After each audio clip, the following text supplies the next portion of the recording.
Assalamualaikum warahmatullahi wabarakatuh. Sebelumnya perkenalkan nama saya Marinda Panca Ainitias, NIM 223209015. Saya dari kelas akuntansi 6A.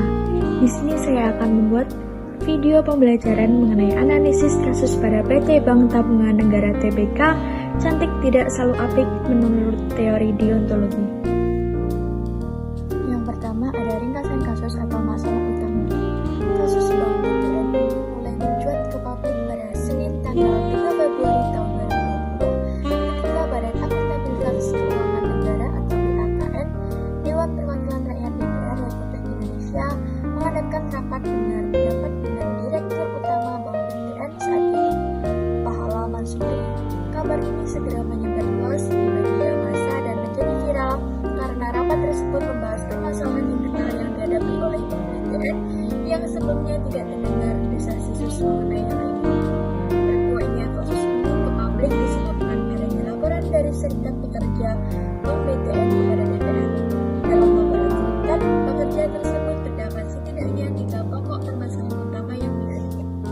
Yang pertama, dugaan pemolesan atau window dressing laporan keuangan Bank BTN pada tahun 2018. Ini adalah permasalahan paling menonjol dan menjadi fokus utama. Pemolesan ini berkaitan dengan kredit macet non-performing loan dari salah satu debitur Bank BTN, yaitu PT Batam Islam Marina BIM. Meskipun kredit macet adalah fenomena umum, langkah penyelesaian yang diambil manajemen Bank BTN terkait kredit PT BIM ini dinilai bermasalah.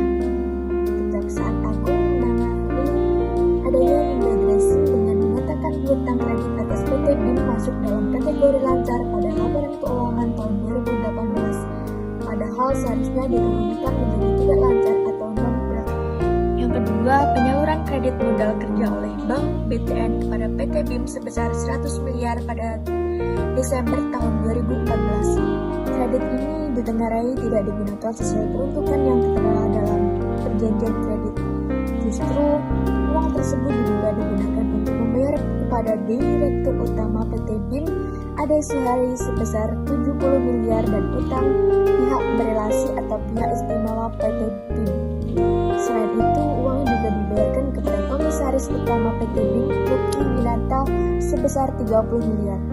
Lebih lanjut, jaminan atas kredit senilai 400 miliar yang diberi. Perkembangan selanjutnya terkait dugaan window dressing. Pada tanggal 27 November tahun 2019, muncul berita bahwa Kejaksaan Agung akan menekan status kasus dugaan pemolesan laporan keuangan atau window dressing oleh Bank BTN menjadi penyidikan. Kejaksaan Agung menduga ada korupsi yang merugikan negara senilai 300 miliar dalam kasus ini. Hal ini mengejutkan publik karena sebelumnya tidak ada desas-desus masalah laporan keuangan Bank BTN. Laporan keuangan Bank BTN tahun 2018 sendiri diaudit oleh Kantor Akuntan Publik atau KAP Purwantono Sungkoro dan Surja PSS, anggota Ernst & Young Global EY, dan mendapatkan opini wajar tanpa pengecualian. Inti pelanggaran atau sudut pandang deontologi. Deontologi fokus pada kewajiban dan aturan ODA, yaitu tindakan dinilai benar atau salah berdasarkan kepatuhan para tugas. Yang pertama, pelanggaran kejujuran dan transparansi atau window dressing.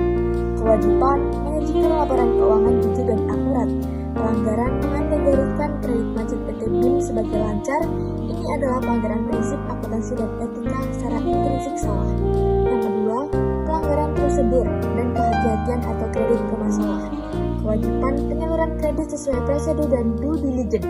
Pelanggaran kredit tidak sesuai peruntukan tanpa uji tuntas memadai, jaminan tidak. Selanjutnya, nomor 3, pelanggaran integritas atau penilaian gesi janggal. Kewajiban transaksi dilakukan secara transparansi dan etis. Pelanggaran skema cesi kepada PT PPA dibeli pakai kredit dari BTN sendiri atau jaminan saat debitur pairing diduga untuk mempercantik laporan dan mengalihkan kerugian negara.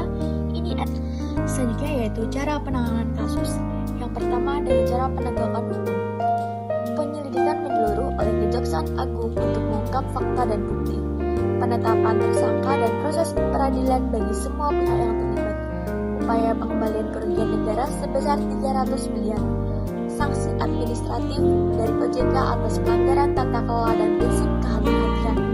Yang kedua, perbaikan tata kelola perusahaan atau GJP, evaluasi internal dan perbaikan prosedur penyaluran kredit, pengawasan, dan pelaporan keuangan. Penguatan fungsi audit internal dan kepatuhan, menegakkan akuntabilitas manajemen, rombongan direksi dan komisaris oleh Menteri BUMN sudah menjadi langkah awal. Yang ketiga, melalui evaluasi auditor eksternal, peninjauan ulang kinerja KAP Purwantono, Sukoro, dan Surja PSS yang memberikan opini WTP namun dugaan window dressing terungkap kemudian, peninjauan kembali standar audit untuk deteksi. Yang terakhir yaitu tanggapan sebagai mahasiswa. Yang pertama, pentingnya etika dan integritas. Kasus ini adalah pengingat vitalnya etika dan integritas dalam dunia profesional, khususnya keuangan. Kewajiban moral untuk jujur dan transparan tidak boleh dinegosiasikan. Yang kedua, peran pengawasan. Pentingnya pengawasan efektif dari regulator atau OJK dan lembaga legislatif DPR, serta keberanian serikat pekerja atau pihak internal dalam mengungkap penyimpanan. Ketiga, dampak negatif manipulasi keuangan. Manipulasi laporan keuangan bukan sekedar angka, tetapi memiliki konsekuensi real, kerugian negara, hilangnya kepercayaan publik, dan potensi ketidakstabilan sistem. Yang terakhir, kompleksitas kejahatan ekonomi. Kasus ini menunjukkan betapa canggihnya modus kejahatan ekonomi yang memerlukan analisis mendalam dan kolaborasi multi lembaga.